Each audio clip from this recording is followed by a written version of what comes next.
sociais, tanto aí pelo Facebook, agora também pelo Instagram, né? O Jonathan pede pra gente lembrar sempre, e também no YouTube, né?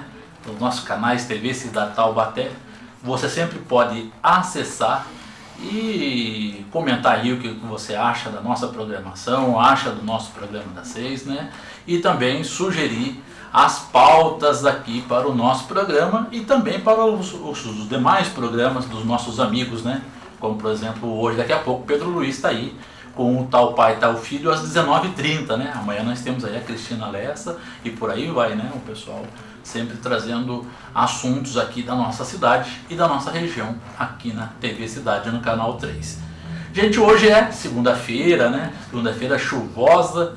Estou eu aqui até de casaco, né? Num frio danado. A gente que sai ali tem que ser com guarda-chuva de 2 metros para não se molhar, né? Cuidado para não pisar na poça d'água também.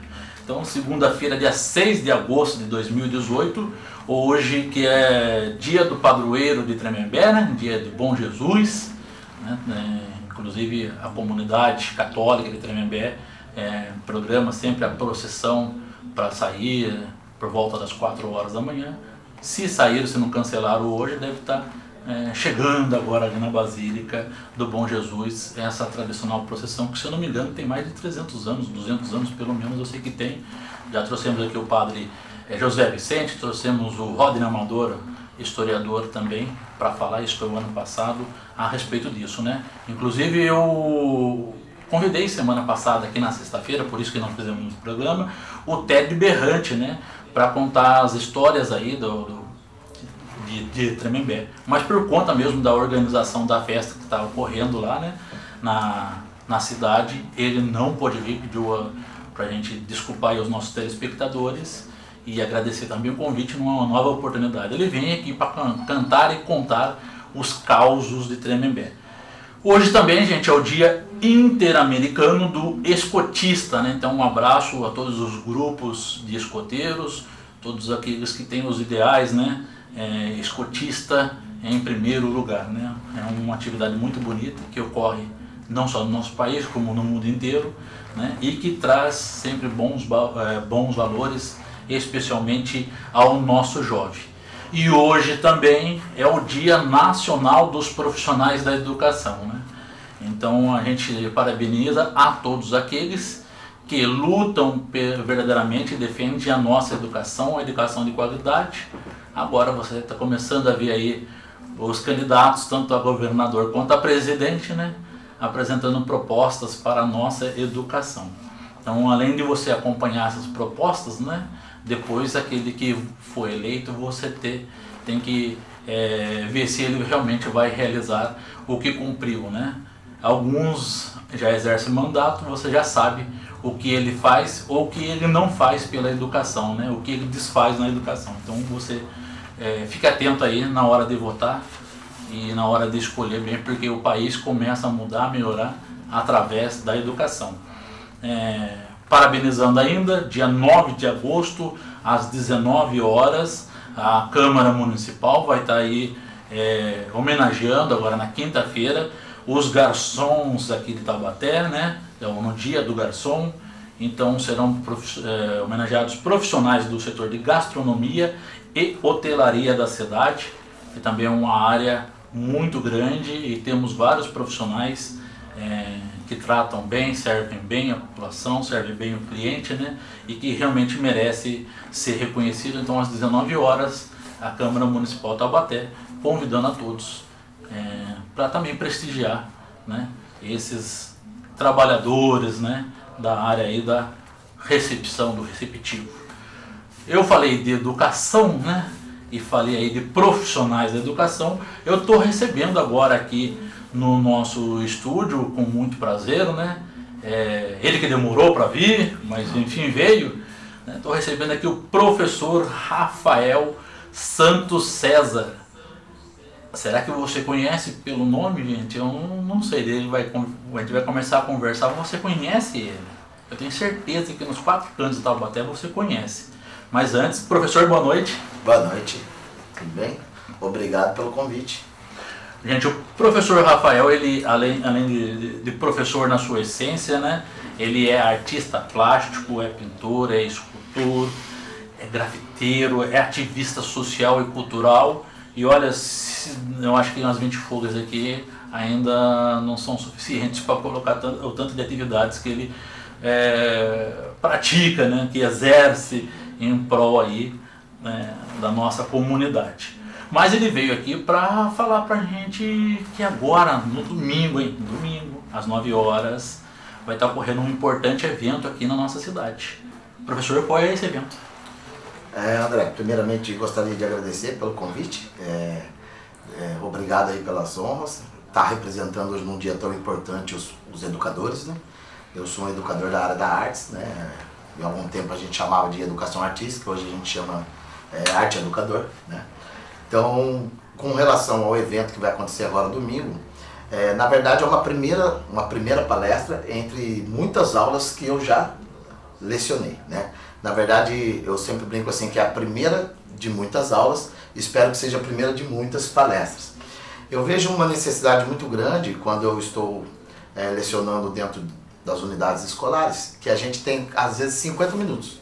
E nesses 50 minutos você é mais um intermediador de conflitos do que um educador, né? Então muitas vezes você demora ali 15, 20 minutos para acalmar os alunos, e aí logo depois você começa a fazer um trabalho. Como a área de arte você sempre tem a parte prática, aí às vezes não dá tempo de concluir, né, o que você deseja pelo fato desse intermediador de conflito.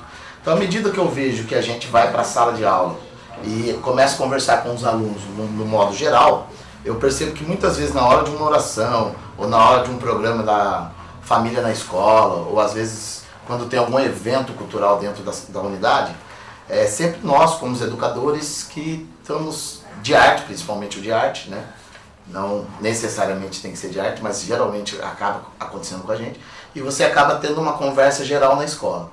E muitas vezes nessa conversa você vê que o resultado é muito maior do que o resultado que você tem dentro da sala de aula a cada 50 minutos. Então, ou seja, por mais que você tente ser extraordinário, por mais que você ame o que você faça, muitas vezes você se torna comum. Então, pelo fato de na unidade escolar muitos alunos não são seus alunos, vamos dizer assim, dentro do seu diário, eles são alunos da escola. E aí quando esses alunos têm a oportunidade de conversar com a gente, de um modo geral, o resultado é muito bacana. Então nessa necessidade de falar com mais gente de uma forma que cause um determinado impacto cultural, né, ou também que faça uma contribuição, eu comecei a pensar em trabalhar fora da sala de aula, né? Eu já venho fazendo isso há algum tempo. Então a palestra nada mais é do que uma necessidade mesmo pessoal de tentar causar uma contribuição um pouco maior. É isso que essa palestra, acho que ela vem de encontro ao que eu já faço há 14 anos como educador. Bom, e há 14 anos, eu creio que até mais, você também faz isso nas ruas, né? Você também provoca as pessoas essa necessidade de discutir a própria cidade, de discutir o próprio ambiente que elas vivem e de olhar para esse ambiente, né? Sim, eu vejo assim, eu sempre trabalhei em comunidades periféricas, né? Então a gente vê assim que muitas vezes eu perco o meu aluno para diversas NX motivos, né, que ocorre por intermédio dessas unidades escolares, e aí eu me senti na necessidade de deixar o meu quadro de dentro de uma sala de aula e tentar usar as paredes como um quadro de educação, né? Então a gente tenta falar de amor, primeiramente eu amo o que eu faço, então a gente fala assim, amor gera amor. Eu sempre falo para os meus alunos assim, eu vejo que a gente tem que criar público na cidade, né? Tem que criar público na cidade. Eu assim respeito muito a história de outros artistas, respeito muito a história de pessoas que já contribuíram muito. A gente pode citar aí Mazzaropi, Monteiro Lobato. E aí eu vejo que a gente tem uma necessidade de tentar repetindo essa cultura, né? A gente é claro que não pode desmerecer o que já foi feito, mas a gente tem que criar um novo público, né? E aí eu percebo que hoje o fato dos alunos fazer essa triagem, vamos dizer assim, como eu trabalho na educação, os alunos de primeiro, segundo ano, que eles estão começando a entender o que é o alfabeto, o que é a voz, né? Primeiro as vogais, depois as com som antes, né? Para eles começarem a entender. E aí eu vejo que hoje eles já estão começando a colocar a letra O já que eles não sabem o formato, quando a gente se trata de imagem, colocando um coração.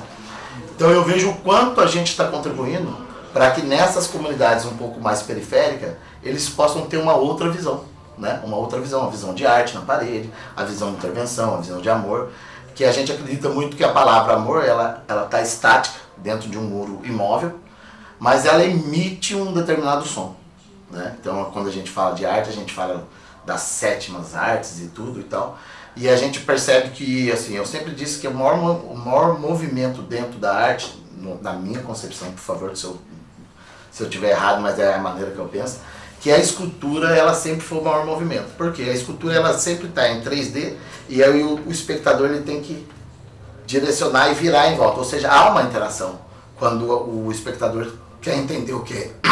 Perdão. Ao vivo, gente, o programa das 6 é assim mesmo, né? Não, mas é assim, é porque eu fico um pouco nervoso, é a primeira vez. Não pode ficar tranquilo que já aconteceu isso comigo também, então, né, doutora Dália? Ela lembra então, aí. Um abraço pra você. Seria natural, porque artista sem atitude eu acho que não é arte. Então a gente vê hoje essa necessidade, tá, André, de usar as paredes da cidade, tanto é que eu sou um ativista da cidade, sempre fiz questão de escrever Amor Gera Amor, Taubaté, São Paulo, Brasil, porque quem conhece a sua aldeia conhece o mundo, né? Então, a partir do momento que eu respeito a história dos outros artistas, mas acredito que eu não posso morrer para ser reconhecido, eu tenho que fazer com que tanto eu quanto os artistas que eu conheço possa ter uma visibilidade. Então, é uma necessidade de chamar a atenção. Inclusive, esse trabalho seu é muito reconhecido, né? E passou a ser acho que seu primeiro nome, né? Amor Gera Amor. Muito bom. Né? O rapaz do Amor Gera Amor. Eu não falo a opção... Quem que é Rafael, né? Como eu apresentei você. Sim. Amor Gera Amor, gente. Tá aqui agora no nosso programa. É prazer, eu sou uma boa pessoa. Formado. Não, mas eu digo assim, eu acho que a palavra A, ela representa o não, né? E a palavra amor representa morte. Então o amor é não a morte. A partir do momento que você entende que amor é não a morte, pô, eu estou vivendo. E se a arte é uma atitude, então, pô, se eu agir 2 vezes, não estou pensando só em mim. Estou pensando também no meu próximo, né? Então, a partir do momento que você fala amor gera amor, significa que todas as pessoas entendem que se você amar, naturalmente o universo vai trazer isso para você. Não que haja uma necessidade de você dar o amor no intuito de receber ele de volta. Porque isso não é amor, isso é egoísmo, né? A partir do momento que o amor é a chave que abre todas as portas e você emite um amor sem querer nada em troca, o amor passa por essas pessoas. Ou a pessoa capta esse amor, ou é igual um cavalo selado, já passou e foi embora, né? Então, às vezes as pessoas só vão perceber o que foi o amor depois que o amor já passou. Então a gente está tentando uma necessidade de mostrar que se você amar o que faz e amar a si próprio primeiro, é mais fácil você gerar esse amor no outro. Você se considera um discípulo aí do José Datrino, para quem não conhece, não sabe a história, o querido profeta Gentileza, que deixou não só palavras escritas aí nas pilastras, né, por todo o Rio de Janeiro, como também saiu distribuindo flores à população, né, e isso foi após um incêndio que ele observou, né, e vivenciou as pessoas em Niterói, no Grande Circo, se não me engano, em 76? Sim, sim. Não tem como não dizer que a gente é uma sucessão disso. Porque, assim, gentileza gera gentileza. Mas se a gente entender que essas pessoas que ele tentou retratar foram pessoas lesadas, não de ser gentil, ele estava sendo gentil, mas as pessoas foram lesadas. E a partir do momento que você lesa o outro, e acredita que ele não vai lesar você, pô, você põe um outdoor, tampa o cara lá atrás da favela, coloca um carro, e muitas vezes a pessoa que está por lá de cá vê lá, pô, o carro que meu pai tem, o carro que eu estou andando, e não vê o que está lá atrás. E aí a gente vê esse movimento muitas vezes de um arrastão, alguma coisa descendo, porque ele já se sentiu tão lesado que ele se sente no direito de lesar. Então é óbvio que a gente é uma sucessão disso. Eu sempre brinco assim, do mesmo jeito que o Gentileza falou que gentileza gera gentileza, amor gera amor. Eu tenho uma citação que eu acho muito interessante, que é do Einstein, que ele diz assim: mentes que se abrem para novos conhecimentos jamais voltam ao seu formato original. E aí, mais uma vez, uma releitura do professor Rafael, eu digo assim: corações que se abrem para novos sentimentos, seja ele o amor, jamais volta ao seu formato original. Então, é uma necessidade da gente sempre estar em evolução, né? Eu espero que os meus alunos, vendo o que eu estou fazendo, eles possam ser melhores do que eu, né? Então, não tenha dúvida que o Gentileza foi uma das referências de se sentir lesado. Então eu falei, pô, mas calma aí, se eu amar, eu vou me sentir amado. Então há sim essa sucessão de releitura, né? Que hoje a arte é muita releitura. Rafael, como ver o invisível em tempos de tantas informações como você citou aí, né? A favela está ali, mas existem uns tapumes tampando a favela, tantas informações que acabam impedindo, né, de ver o que tem realmente verdadeiramente atrás daquele olhar, né? Como que a gente faz para conseguir ver esse invisível? Então, essa palestra que a gente está desenvolvendo, que ainda estamos caminhando e ainda não tem, vamos dizer que ainda não existe um corpo para você analisar isso, existe uma ideologia, né? É um ideal, vamos dizer assim. Então a gente, quando escreve amor gera amor, perceba que existe uma sigla na palavra gera, né? Se você observar, você vai ver que é G.E.R.A. Então, na verdade, esse grupo é um grupo educacional revolucionário da arte. Por que eu penso assim? Porque quando eu entro numa unidade escolar, eu vejo que a merendeira é uma educadora. Eu vejo que o inspetor de aluno é um educador. Eu vejo que, mesmo sendo terceirizada a cozinha, seja lá como for, todos nós que estamos dentro de uma unidade escolar somos um grupo de educadores. Porque se a gente começar a achar que, se eu der exemplo, eu vou levar pessoas junto comigo, é melhor do que dar conselho. Né? O meu pai já dizia, se conselho fosse bom, vendia. Né? Então eu digo assim, o grupo educacional revolucionário da arte começou comigo. E as pessoas, mas que grupo é esse? Quem são essas pessoas? Então, o que eu quero mostrar com isso? Que é tipo assim, ó, o amor não é algo meu, o amor é algo da humanidade. A partir do momento que você queira fazer parte desse grupo, e a partir do momento que você queira educar e revolucionar com arte, porque a arte ela vai fazer com que o invisível apareça. Eu acredito muito que os artistas são pessoas usadas pelo Ser Todo-Poderoso, né? Que algumas pessoas põem nome de Hétero, outros põem de Deus, outros põem de Buda. Independente do nome, da nomenclatura que a gente dá para isso, é justamente isso que a gente sente que é invisível, mas é palpável, né? Então nós desenvolvemos dentro da sala de aula com os alunos uma técnica onde os meus alunos conseguem ver o que é isso. Então essa palestra é uma primeira maneira de mostrar assim para as pessoas, vá lá, por favor, vá lá, dia 12, estou convidando vocês, é 1 quilo de alimento, vai ser arrecadado para a Casa do Vale do Sol, Casa do Sol Nascente em Lagoinha, que o que acontece, uma das minhas professoras, que me deu aula lá na faculdade, há muito tempo atrás, me proporcionou a primeira oportunidade de ser professor. Então agora, 14 anos depois, eu tenho a oportunidade de retribuir uma dívida de gratidão e doar esses alimentos lá. Então, o que eu digo assim, eu não posso revelar o invisível agora, mas eu posso dizer que eu sou um artista que há algum tempo era invisível e já sou visível. Inclusive, obrigado pelo convite. Então eu digo assim, os artistas eles são sendo usados por Deus para falar com a humanidade. É assim que eu penso. Ah, que isso? Você está pensando que é o quê? Não, eu vejo Deus em você, André. Eu vejo Deus nas pessoas, porque nós somos coautores. E eu acho que todos nós somos artistas, cada um dentro da sua área. E a partir do momento que o artista adormecido dentro de você vai ser despertado, você vai começar a ver algo que você não via.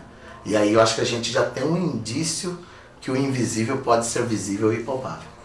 Você acredita que a arte ela já está pronta aí no universo, partindo desse princípio que você está explicando? Ela já está pronta, as pessoas que têm mais sensibilidade, que conseguem captar? Isso daí não são frases minhas, são do nosso amigo Luiz Cláudio Daniel, né? Luiz Cláudio Daniel, um abraço para você também. Fala, a arte está pronta já. A gente só tem um momento que a gente consegue captar ela. Eu acredito muito nisso, mas assim, como nós estamos falando de uma coisa muito nova, eu e alguns outros artistas que a gente chama os guardiões da arte, se eu for começar a falar deles aqui, eu acho que a gente vai mais 2 horas. A gente acredita o seguinte, que sempre teve a questão de ter 7 notas, 7 dias, 7 cores. Então acho que tudo isso a gente explica até hoje. Eu, como educador, pego um livro da área da arte, da história da arte, e isso é muito bem explicado. Nós estamos tentando falar de algo que é muito novo. A gente fala da 8ª cor, do 8º dia. Daí fala, calma aí, do que você está falando? Eu acho que é mais uma vez uma ruptura. A gente tem como um parâmetro técnico, embasado assim numa ciência, né? Porque senão vai ser sempre um achismo, que a gente tem um ano bissexto. Exemplo, o ano bissexto. Por que um ano, a cada 4 anos, tem o próximo dia? Significa que a Terra está girando muito mais. Então quando a gente percebe assim que tudo está acontecendo muito rápido, né? Antigamente as pessoas diziam assim, você tem que viver uma vida de experiência, você volta na outra vida, e hoje a gente vê as pessoas vivendo tantas vidas numa vida só, né? Concordo que a coisa parece que está muito mais rápido. Então a gente... Ainda mais em tempo de internet, né? E a gente está tentando explicar isso assim de uma maneira muito coerente dentro da história da arte, que existe essa oitava nota, que existe essa oitava cor. Inclusive hoje, quando a gente estava aqui ainda nos bastidores, você comentou sobre o preto, que é a fusão de todas as cores e tal, luz e sombra, 3 cores, azul, amarelo e vermelho, depois a gente vai, né, complementando as outras. Então a gente acredita muito assim, que quando você trata do invisível e entende que o invisível é a contribuição, eu acho que as pessoas que começarem a entender o que é contribuir, no meu caso assim, eu pego as minhas tintas, eu vou para as paredes da cidade, muitas vezes eu gasto do meu dinheiro, compro uma briga com todo um sistema, mas eu estou tentando contribuir. E a partir do momento que eu fui contribuindo, a gente criou uma mandala. Essa mandala ela tem 8 esferas, e a gente explica cada esfera como uma necessidade humana.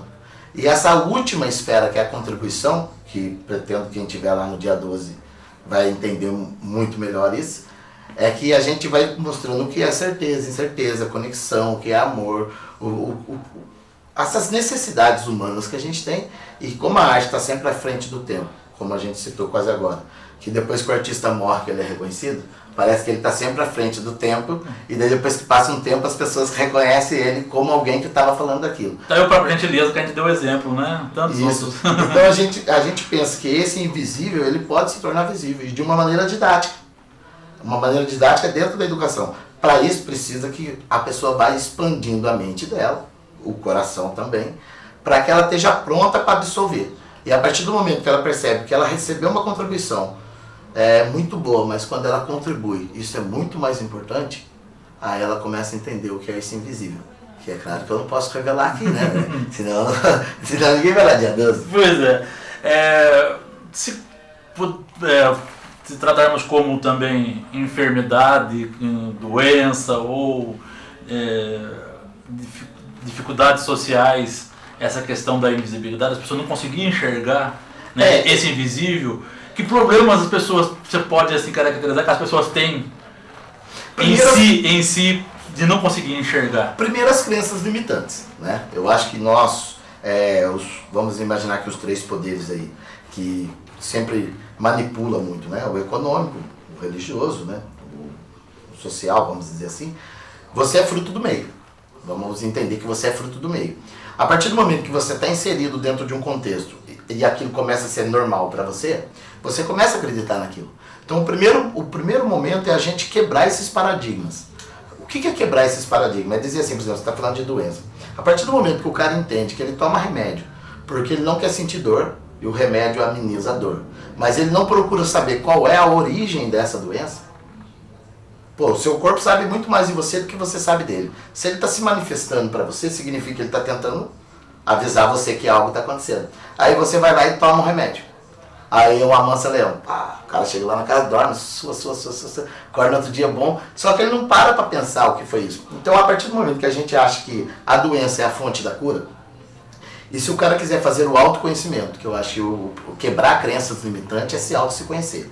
Quando você se conhece, se aceita, e percebe que você está numa constante evolução e que você precisa melhorar muito, e que cada um tem as suas próprias experiências humanas, por isso cada um aqui é indivíduo, a partir do momento que você não procura um invisível, para a gente não usar outros termos, a partir do momento que você não procura um invisível lá fora, e começa a ver o invisível dentro de você, e começa a se conhecer, eu acho que você acaba tendo saúde. E eu digo que saúde não é só saúde física, fisiológica é muito importante, mas existe vários tipos de saúde. Saúde insana, saúde financeira, saúde emocional, saúde espiritual. Então, quando a gente fala, por que essas pessoas não conseguem ver, André?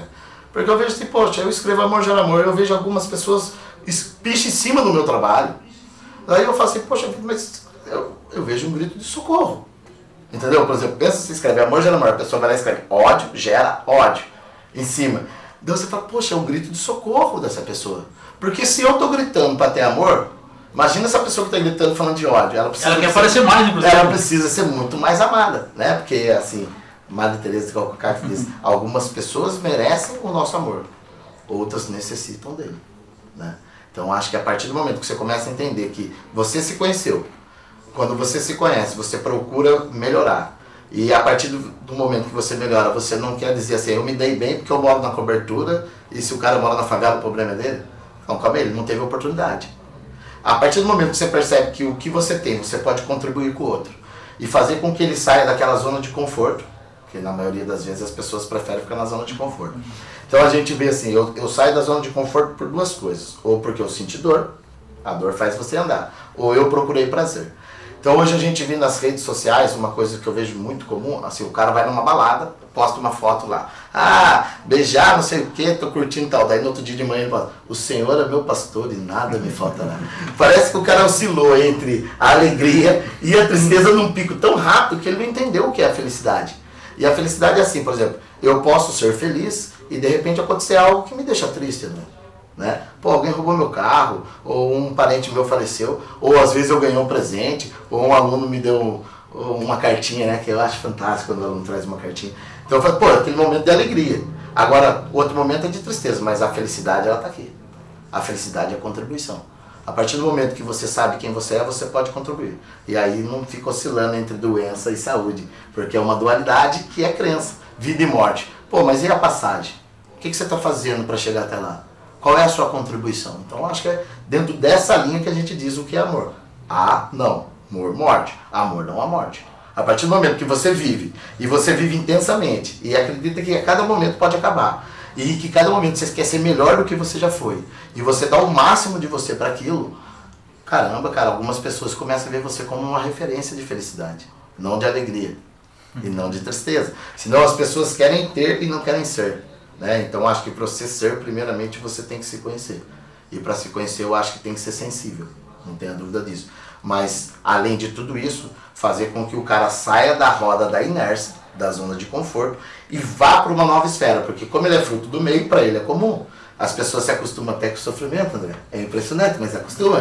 Porque o cara sofre tanto que ele acha que ele merece o sofrimento. E eu falo assim, então a gente tem que fazer com que essa pessoa saia dessa zona de conforto. Né? Às vezes tem que ser pela dor, e às vezes pelo prazer. Pois é, o Rafael falou e é verdade, gente. Tem gente que costuma com as migalhas, né, que nos dão, outros acostumam aí com as chicotadas que nos dão, né? E a gente tem que, de repente, erguer a cabeça e encarar, né, os desafios, os feitores da vida para poder se libertar disso, né, Rafael? Se libertar. Existe exercício, Rafael, para a gente praticar o olhar e aguçar esse olhar, assim como a gente aguça os sentidos sonoros, por exemplo? Sim, né? Quando a gente fala... Você já falou né? Sair da inércia. É isso, eu acho que quando a gente vê assim, a necessidade que a gente tem os sentidos, né? Olfato, paladar, visão, audição, né? Tato. Então eu digo assim, eu tive uma oportunidade uma vez de trabalhar com uma pessoa que ele era deficiente visual. E de repente ele me disse assim, Rafael, eu sinto as suas ondas sonoras mesmo antes de você falar. Cara, parecia ser uma coisa tão insignificante, mas pra mim que trabalho com arte, eu falei, caramba, sente as minhas ondas sonoras antes de eu falar? Um cara que não tem a visão. Então ali eu comecei a entender que existe uma didática para que a gente possa fazer essa percepção. Primeiramente, André, quando a gente fala de tato, eu tenho que pôr a mão em você com carinho. Porque aí que existe uma linha imaginária entre nós dois. Ou seja, você tá ali, eu tô aqui. A partir do momento que há a conexão, nós estamos conectados.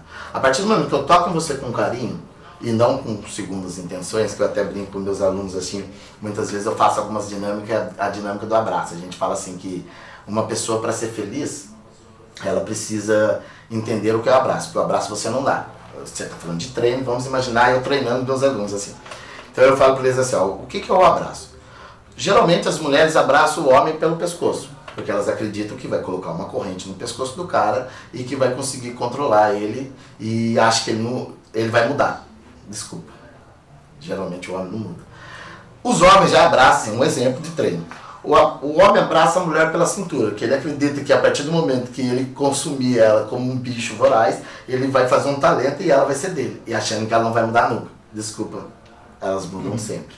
A partir do momento que a gente abraça, de abraço cruzado, encosta o coração, que é o sentimento, e cordão umbilical, que é a fonte da vida, nós temos uma corrente de energia. Então isso é um treino que eu faço com os meus alunos para que eles possam se abraçar. Como geralmente eu trabalho com jovem, o jovem tem muito essa coisa aguçada, né? Muito bicho ainda, vamos dizer assim, né? Muito fisiológico. Então quando ele vê a oportunidade de abraçar aquela menina bonita, o cara já fica pra cintura, e eu tento explicar isso para eles. Mas à medida que eles abraçam, de braço cruzado, e dentro de toda uma temática, numa sala de aula, eles entendem que ele não está dando um abraço, ele está recebendo, eu começo a falar para eles assim, ó, se você tiver 4 abraços por dia, você começa a sobreviver. Se você tiver 8 abraços por dia, você começa a viver. E se você tiver 12 abraços por dia, você começa a ter prosperidade. Então pensa bem você receber 12 abraços. Não precisa ser de 12 pessoas diferentes. Porque às vezes a pessoa não abraça o próprio filho, às vezes a pessoa não abraça a própria mulher. Então a partir do momento que é um treino, você acabou de falar de treino. O treino é um treino. O treino é você estar aberto a receber. Saber amar é só deixar alguém te amar, né? Então eu falo assim, pô, eu quero amar alguém, mas essa pessoa não entende o que é o meu amor, então você tem que deixar claro para ela assim, não, mas eu tenho que amar quem me ama e respeitar o outro. Então, qual é esse treino? Esse treino é primeiramente você olhar para você e saber quem é você, né? O que é saber você? Não é assim, eu sou o Rafael, que nasci no dia 17 de fevereiro de 1980, que sou filho do seu Vicente, cadê uma Cidinha? Não, isso não sou eu. Isso é de quem eu sou filho. O Rafael é professor? Isso é a minha profissão. O Rafael é o pai? Calma aí, isso aí é a minha família. Quem sou eu? Primeiramente o treino é saber quem é você. A partir do momento que você sabe quem é você, você começa a entender que o outro também é o outro. E quando você respeita o outro, porque primeiramente você respeitou você, começa esse treino de contribuição. Então, agora demora muito, né? Demora muito, porque a escola mesmo, a educação e todos os outros setores, eles têm essa dificuldade.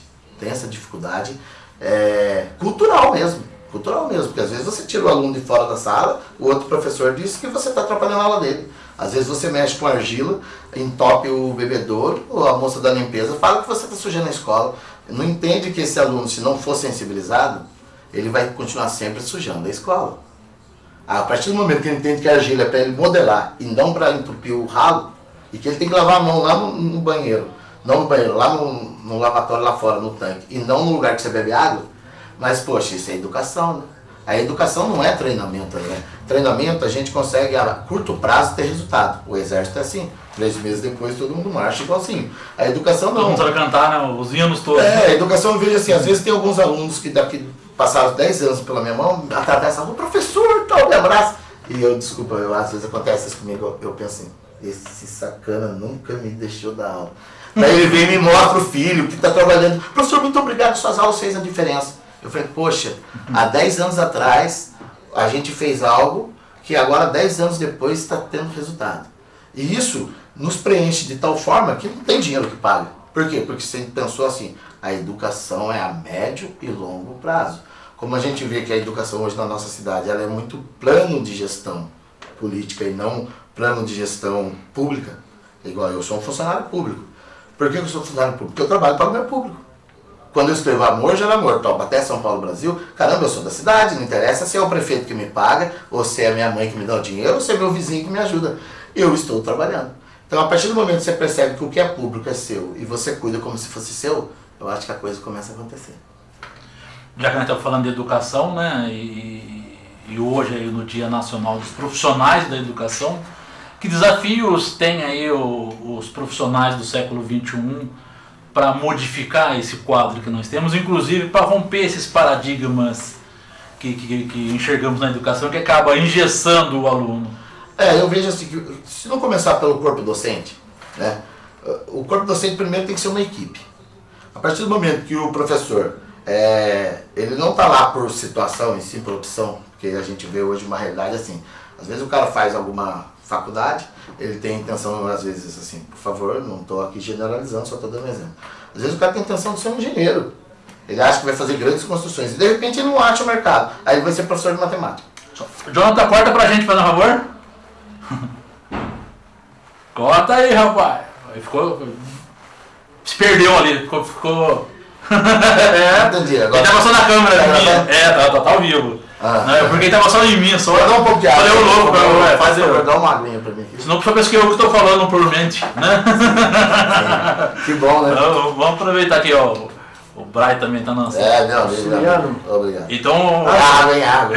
Eu perguntava para você a respeito disso, né? Como a gente quebrar esses paradigmas da educação e os desafios que os novos educadores, né, têm aí no século XXI.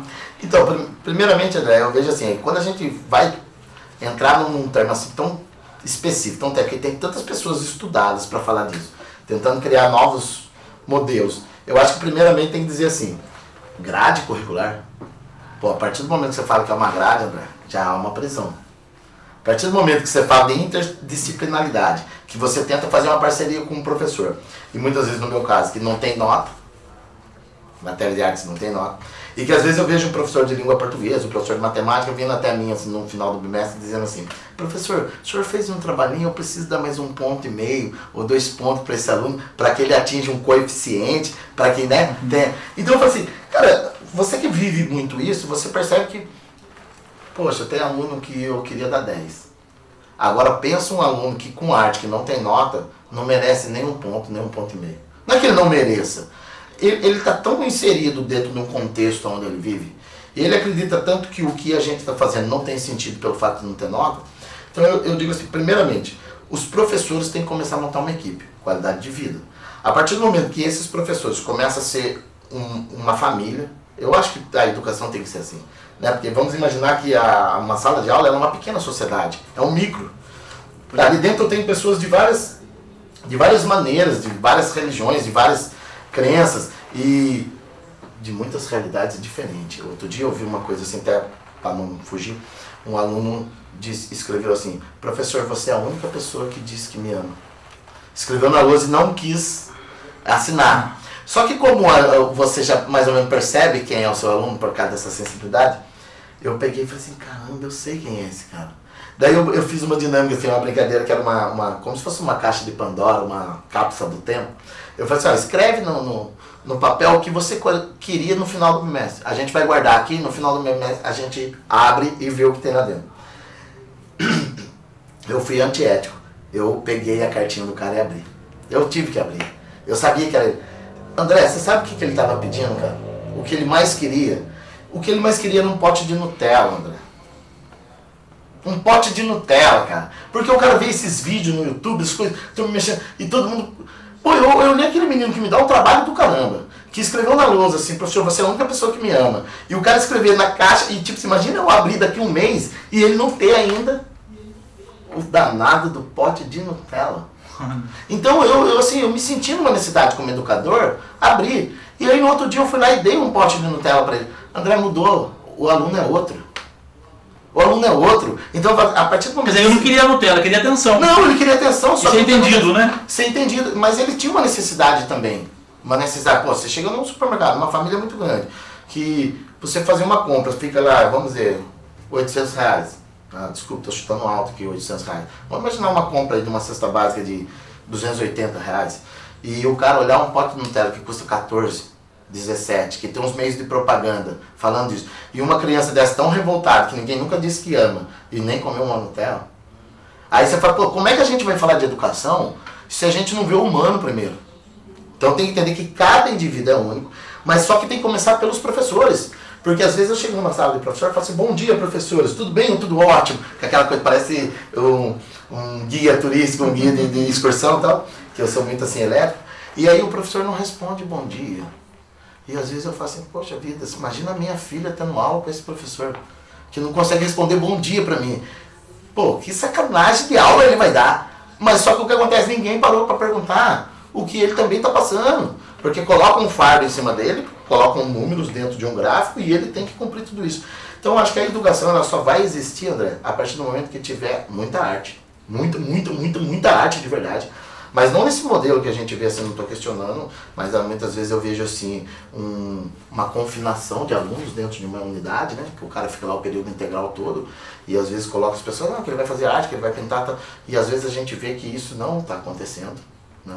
É bonito em números, não está acontecendo, mas eu não estou questionando ainda bem esse cara dentro da escola do que lá na rua. Eu não vou questionar nunca isso. Eu prefiro ele lá dentro confinado do que ele na rua com quem não presta. Tanto é que eu fui pra rua falar de amor. Eu já perdi muitos alunos dentro de sala de aula. Então eu digo assim, pra gente falar de educação, de paradigmas, primeiro a gente tem que olhar para o educador. Enquanto o educador não for respeitado como uma pessoa de extrema importância, e que se ele estiver bem emocionalmente, ele vai fazer a diferença, não existe educação, né? Na minha concepção. Entendeu?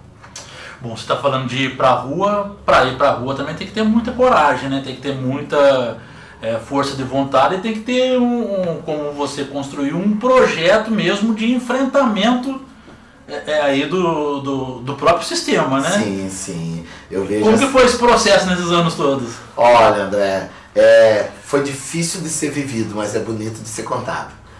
Eu acho que a história dos artistas é sempre assim. Porque assim, quando eu faço arte, como eu conheço muito de cor, conheço muito de forma, muito de textura, a gente faz esse conhecimento técnico a respeito do que trabalha. E muitas vezes a gente fica contaminado. Você vai fazer, você fala assim, não, vou pôr vermelho aqui porque combina com amarelo aqui. Às vezes você não consegue se expressar porque você fica preocupado com a aparência estética. Eu sou uma pessoa que nunca me preocupei com isso. Até porque eu nunca tive muito material. Então eu tinha que trabalhar com o que eu tinha, né?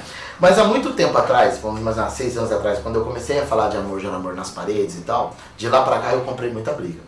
Comprei muita briga e briga de elefante, e eu sou grama. Então quem que sofre? Sou eu, né? Então sempre sou eu. É o ratinho e o elefante, os caras pisam em cima de você. Então eu digo assim, mas quando você vê um aluno hoje colocando a letra um coração no lugar do O, quando você vê que você tem um amor, gera amor dentro de um prédio público, como a Câmara Municipal, né? Que hoje eu tenho lá dentro. Quando eu chego numa escola do SEDES e eu tenho um trabalho desse lá dentro, quando eu consigo hoje criar uma palestra dessa, que até porque eu não sabia o que eu estava fazendo, vamos ser sinceros, eu estava sendo guiado, eu acredito. E com o passar do tempo, eu começo a perceber que quando o artista não sabe o que ele está fazendo, é que ele faz as grandes coisas, entendeu, André? Quando o artista não sabe o que ele está fazendo, ele faz as grandes coisas. Eu tenho uma citação que eu acho fantástica, que é do Nietzsche, que ele diz assim, a arte só existe para que a realidade não nos destrua. Né? Então, eu acho que enquanto tudo for normal, quando tudo for lógico, não faz sentido mais a vida. Né? Quando você fala de educação, a educação não tem como você analisar a educação, sendo que a educação está numa constante transformação cultural, social, porque as crianças são sempre novas. Então, eu comprei uma briga muito grande. Mas hoje é o que você fala, as pessoas já me reconhecem como o amor gera amor. Qual o Rafael? O Rafael do amor gera amor. Né? Outro dia eu estava conversando com um empresário da cidade e ele falou assim, pô, eu queria muito conhecer você. Eu falei, por quê? Ele falou, porque eu estava numa reunião em São Paulo e quando eu falei que era de Taubaté, alguém na reunião disse, você é da cidade do amor gera amor? Olha só. Entendeu? Então eu falei assim, caramba, que esfera é essa que a gente está atingindo? Quer dizer, mudou o paradigma, inclusive, né? Porque Taubaté nos últimos tempos ficou com tanto estigma, né? Por exemplo, a cidade da grávida, né? Que veio uma situação negativa, né? A cidade aí onde o prefeito foi preso lá atrás, né? Não, há tão pouco tempo, eu morava no Rio, aconteceu isso, pessoal. E agora é a cidade do amor gera amor. Poxa, não, André, e eu lembro assim, quando houve um episódio assim muito polêmico dentro dessa trajetória, e você colocou o amor gera amor na camisa, assim. Pois é, tá aí. Daqui a pouco vai aparecer, você vai ver. Eu digo assim, eu acho que são dívidas de gratidão, mas de pessoas que são sensíveis, né? Então eu digo assim, a partir do momento que algumas pessoas, igual você, um formador de opinião, começa a entender que o cara não é um louco delinquente, é um professor que saiu de dentro da sala de aula, que numa necessidade de tentar transformar, foi pra rua. Doa quem doer, eu estava fazendo com muita consciência. Eu tenho consciência do que eu estou fazendo. Então, eu não me faço de vítima, entendeu, André? Vamos dizer que acontece alguma ocorrência ali, eu vou chegar lá dizendo, não, eu sabia que isso podia acontecer. Eu estava consciente. Pelo fato de ter essa consciência, é que a gente está criando esse novo público, né? Essa ruptura. Então eu digo assim, amor gera amor. Eu acho que resume sempre nisso. Bom, nesse processo de ruptura e de construção de novas linguagens, o que significa para você o pincel? Deixa eu tirar essa coisa aqui, tá quente aqui, cara. Tá quente, viu? Falei pra você ter a entrevista ia esquentar. Que bom, que é calor humano é tudo de bom. Então, André, o pincel pra mim, cara, primeiro eu posso definir ele como um material, uma ferramenta artística, né? Porque o cara pode pintar com o dedo. O pincel nada mais é do que a extensão da sua própria mão. Né? Então imagina que o cara quer tirar uma goiaba lá do pé e de repente ele corta um bambu e vai lá e tira. Então é uma extensão. Por isso que os grandes artistas com os pincéis têm um movimento que praticamente ele está regendo o que ele está fazendo, que é o ritmo. Né? Então eu acho assim, mas eu tenho uma coisa do pincel que é muito legal, que minha filha mais velha, eu chamo ela de igreja. Eu falo que ela é a minha igreja.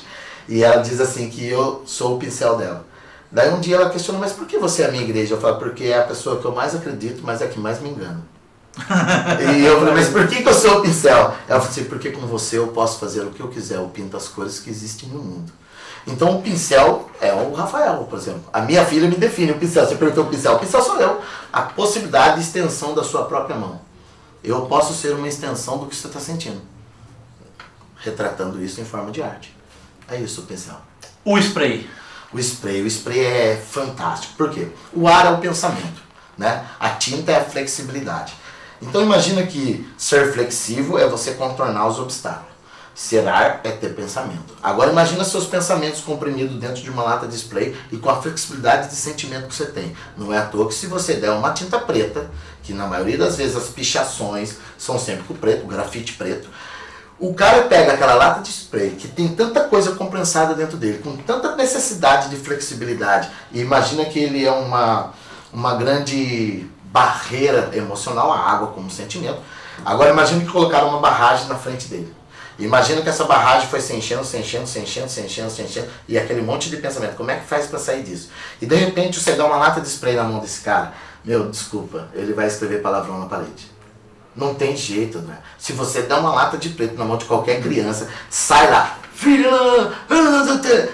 Não é que eu não posso falar o que seria... Pode! Não, mas aí... Aqui não tem censura. Não, eu sei, mas eu acho que a gente resume nós como educadores, falar coisas assim, né? Se for pra falar palavrão, eu falo assim, você é foda, né? Você é foda pra caralho.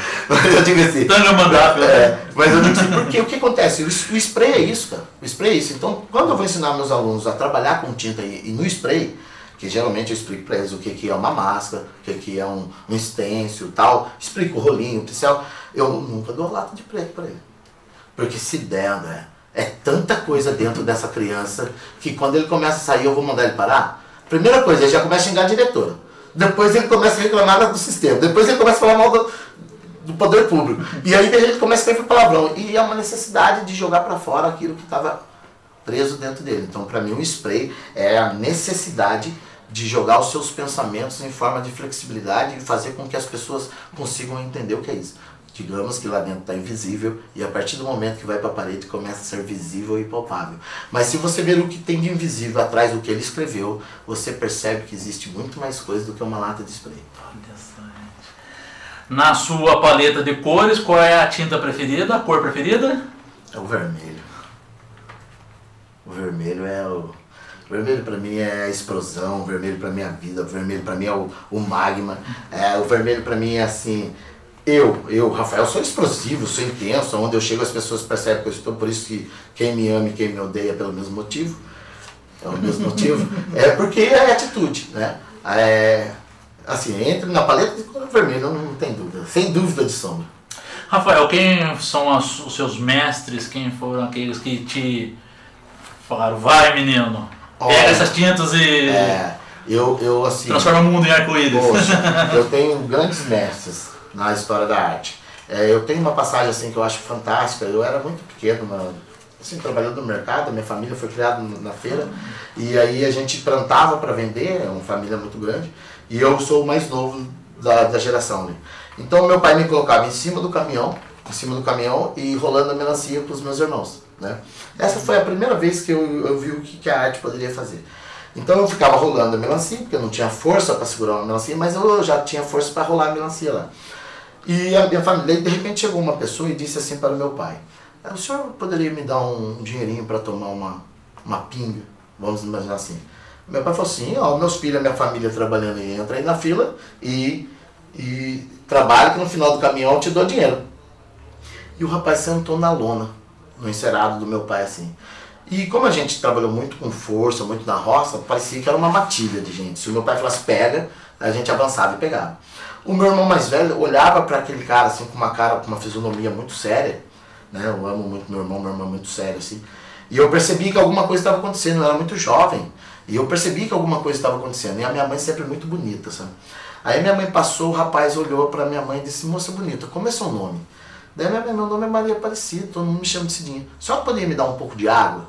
A minha mãe, claro, meu amor. Eu falo de amor porque eu vim de uma família de amor, sabe? Aí então minha mãe foi lá, pegou um corote assim de alumínio com água e trouxe para esse mendigo andarilho. E deu na mão dele. E esse cara tirou um canivete. E quando ele tirou esse canivete, aquela sensação visual do cara com uma arma na mão, e eu criança, meus irmãos, causou um impacto ainda maior. E eu, com a minha sensibilidade de criança, tinha percebido aquilo. E aí ele pegou com a ponta do canivete, cara, e foi fazendo assim um coraçãozinho, tirando parte do alumínio. Depois ele fez um cisne, escreveu Vicente, que é o nome do meu pai. Escreveu Cidinho, o nome da minha mãe. Escreveu Família Linda, assim, dentro do coração. Fez o reflexo disso e catou e falou assim pro meu pai, Sr. Vicente, eu tenho um problema na coluna e quando eu falo que quero tomar uma cachaça, eu não menti pro senhor, mas eu não posso fazer peso. Mas eu fiz isso pro senhor. A gente ganhava 10 mil cruzados novos na época. E o meu pai tirou uma nota de 50 mil cruzados novos, que era um gaúcho, assim, com carimbo em cima, e deu pro cara. O meu pai foi tocado de tal forma que naquele momento eu percebi, André, que nem que fosse a troco de cachaça, descarregar melancia, eu não ia mais. Eu ia ser artista. Naquele momento a confraria da arte me pegou. Então eu pago o preço que tiver que pagar. Mas eu vou tentar sensibilizar as pessoas como um dia um mendigo andando sensibilizou o meu pai. Então, para mim a arte é isso. A arte é tocar no mais profundo do sentimento de alguém. Por mais que ele seja rude. Através da arte, ele consegue ver um algo que parece ser invisível, mas não é. Quer fazer a gente chorar aqui, né, Rafael? Ah, que isso, né? Rafael, qual que é a melhor tela? 4x3, 16x9? Ou existe outros formatos ainda a serem explorados? Eu acredito assim, só para não perder o gancho, eu não posso deixar de citar meus mestres, que é o Fardão, dentro da área de escultura, o João Branco, que é outro artista fora do comum. João de São Luís. O João de Redenção, o Humberto, né, que tem os monumentos. Eu acho assim, essas pessoas foram as primeiras que eu vi. Depois eu tenho grandes amigos artistas, que eu digo assim, tem o Alexandre de Moraes, que tira o chapéu. Xande, no traço da caneta. Pra mim é um dos melhores artistas, assim, porque é muito rápido, muito intenso. Aí eu tenho lá o Beto Serapião, que é outro fantástico. Se eu começar a citar aqui, alguns vão falar, pô, você não citou eu, vai ser chato. Mas eu digo assim, eu vejo o BA extremamente técnico. Eu vejo o Dirceu, cara. O Dirceu nossa senhora, um cara fantástico, arte. Então se a gente começar a falar dos artistas, eu acho assim que a gente vai longe. Mas eu tenho que pedir bênção aqui. Eu tenho que fazer questão. Eu peço bênção pro Fardão. Eu peço bênção pro João. Eu peço bênção pro Humberto. Porque os três têm 70, 65, 56 e eu tenho 38. Mas se um dia eu me tornar um artista, que eu espero que me torne, eu quero ser no mínimo um pouco parecido com eles. Entendeu? Então, é mais ou menos isso. Agora, com relação da tela, eu acredito assim, que a arte não tem tamanho. Né? Você pode fazer uma arte desse tamanho e tocar nas pessoas, como você pode fazer algo muito grande e ter tamanho. Então, eu acho que quando a gente fala assim, de tamanho, de técnica, eu acho que assim, a primeira coisa que eu ensino aos meus alunos quando eu começo a dar aula, arte não tem regra. Existe técnica, regra não. Regra não, por favor, pinta com batom, pinta com a terra, pinta com cocô, pinta com o que você quiser, mas faça. Joga pra fora, porque o que acontece, o seu mundo inconsciente ele vai vir pra fora, e a partir do momento que ele vem pra fora, você toma consciência disso. E a partir do momento que você toma consciência, ou você aceita, ou você rejeita, mas quem colocou ali foi você.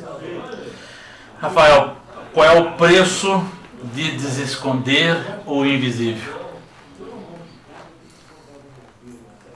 Todo preço a se pagar para ser quem você é muito pouco. Entendeu? Porque na verdade nada mais é do que o Rafael, mais um artista, que não pode morrer para depois as pessoas saberem quem eu sou. Então entenda, o amor gera amor, é algo que parece ser invisível, mas eu estou aqui, pô. Eu estou aqui, André. Pois é. Então tá na hora da gente entender o que é isso e começar a aceitar que não temos que seguir regras. A arte não tem regra, nós temos que ter respaldo. Então a partir do momento que o público que eu estou criando, que são esses jovens, eles assumirem os postos que puderem dar pra gente essa sensação de mostrar que é possível, aí sim. Agora, eu estou disposto a pagar qualquer preço que for, André. Eu estou disposto. Bom, ao mesmo tempo que o Rafael está aqui hoje conosco, domingo ele vai estar lá. Lá onde, Rafael? Então faça o convite aí para os nossos telespectadores, como que o pessoal faz para poder te ver aí, falando muito mais sobre amor gerar amor. Nossa, amém, André. Mais uma vez, obrigado por a gente ter esse canal, né, de comunicação, de informação. Estaremos lá na Escola do SEDES, né? Aquela escola que você pegar a Avenida Desembarcador, vai embora, vai sair lá perto do túnel do Saad, lá para baixo da Casa Custódia, é um ponto de referência. Praticamente todo mundo que é de Taubaté conhece a Escola do SEDES, perguntou, todo mundo sabe o que é. A palestra começa às 9 da manhã, a gente pede para que as pessoas cheguem um pouco antes, porque a gente vai fazer um cadastro, a gente vai dar um material de apoio, e às 9 horas começa para terminar às 10h30. Como é o Dia dos Pais, é um dia muito importante para muitas pessoas, a gente entende que a partir das 10h30, essas pessoas têm que visitar o pai, o tio, o sogro, ou ficar com os filhos, então a gente decidiu fazer essa palestra das 9 às 10h30. Quem puder chegar antes, por favor, já vai se acomodando. Quem puder convidar mais pessoas, a gente fica agradecido. Inclusive levar o pai, né? Não, inclusive levar o pai. Eu tenho uma brincadeira muito assim, né? Quem é pai, erga a mão direita. Quem é mãe, erga a mão esquerda. E quem é filho, erga as duas mãos. Ou seja, todo mundo é filho. Então vá lá, que eu também sou um pai, eu educo os meus alunos como se eu fosse um super pai. Espero que todas essas crianças que estejam na escola e que estejam com algum educador, o educador também veja ele como um filho, que possa fazer para ele o melhor. É isso que a gente está fazendo. É um pequeno passo, certo, para a cultura da cidade, mas uma grande necessidade. Razão, parabéns. Pois aí uma grande necessidade. E assim, se a gente conseguir mobilizar mais pessoas e a gente conseguir colocar essas pessoas lá, eu acho que a gente vai começar a mostrar para a cidade que tem mais gente apoiando o que eu estou fazendo. E eu preciso do seu apoio. Você que está aí assistindo agora, por favor, me apoie. É amor. É só por amor. Amor gera amor. E eu tenho certeza que vocês não vão se arrepender de estar lá. Porque além da energia das pessoas que estão lá em prol da mesma coisa, existe um fundamento por trás de tudo isso, que é a contribuição. Eu estou tentando contribuir com o que eu posso, da maneira que eu posso, com o que eu tenho. Eu faço o melhor que eu tenho com o que eu posso. E eu posso ser muito melhor, porque eu sozinho não vou conseguir fazer o que a gente junto pode fazer. Então eu conto com vocês. Bom, então como está escrito aí na camisa que eu fiz aqui em homenagem ao nosso amigo Rafael, né? Por uma cidade gerando mais amor, né? Então domingo agora, ó, 1 quilo de alimento que vai ser destinado à Casa de Apoio Sol Nascente lá de Lagoinha. O endereço lá do SEDES, gente, é Avenida Benedito Elias de Souza, para quem não sabe, também foi um grande taubatiano, advogado, foi presidente do Esporte Clube Taubaté, que o pessoal conhecia ele como Lolito, né? Ô Lolito, eu conheci o Lolito, viu? Tive o prazer de conhecê-lo. Ele que levou o burro lá para dentro do Esporte Clube Taubaté, e esse burro deu muito trabalho lá em casa, viu? Eu morei dentro do estádio, ele batia a cabeça lá quando estava com fome na porta de casa. Então, uma homenagem bem feita ao Lolito aí, dando nome à avenida que leva a um lugar, né, de educação e de arte também, que é o SEDES, né? E que precisamos aproveitá-lo cada vez mais, né? Melhorar ali, os artistas ocupar mesmo esse espaço e todos os outros espaços públicos. Rafael, muito obrigado. Poxa, André, eu que agradeço, é gratidão eterna. Viu que você falou que estava nervoso? Primeira entrevista, olha pra você ver. Poxa, a vida está registrada, hein, André? Posso marcar a semana que vem? Outra? Vai que o pessoal vai lá ver o invisível e não gosta. Aí, quem sabe a gente pode marcar uma próxima, assim, André. Eu já fico agradecido pelo convite e eu digo assim, gratidão, cara, gratidão. Eu tenho muita gratidão pelo que você fez, justamente agora nessa reta final, né, desse momento que a gente está fazendo sempre muito sem recurso financeiro, André. Vamos deixar bem claro isso, que nós acreditamos mesmo, nós acreditamos de verdade. Eu digo, muitas vezes eu pego o meu salário e vou lá comprar minha tinta, e às vezes a pessoa fala, pô, Rafael, mas por que você não compra um carro? Por que você não compra um apartamento? Eu digo, se eu quisesse comprar um carro, estava na concessionária, se eu quisesse um apartamento, estava no lugar, estou comprando tinta. E isso me supre. E aí quando a gente percebe que não está sozinho, eu digo assim, sonho que se sonha só, é só um sonho. Mas sonho que se sonha junto, é a realidade. Pois é, gente, com essa citação de Raul Seixas, vamos terminando nosso programa das 6 dessa segunda-feira, dia 6 de agosto, né? Agradecendo aqui Rafael Santos César, amor gera amor, porque nós queremos muito amor durante toda a semana, até quando a gente puder viver e sempre, né? Então vambora, Jonathan, que tá na hora. Pedro Luiz já tá aí com toda a sua produção. Daqui a pouquinho, às 19h30, tá o pai, tá o filho, Pedro Luiz e o Guilherme Beliski. Para vocês, uma ótima semana. Vamos embora. Obrigado.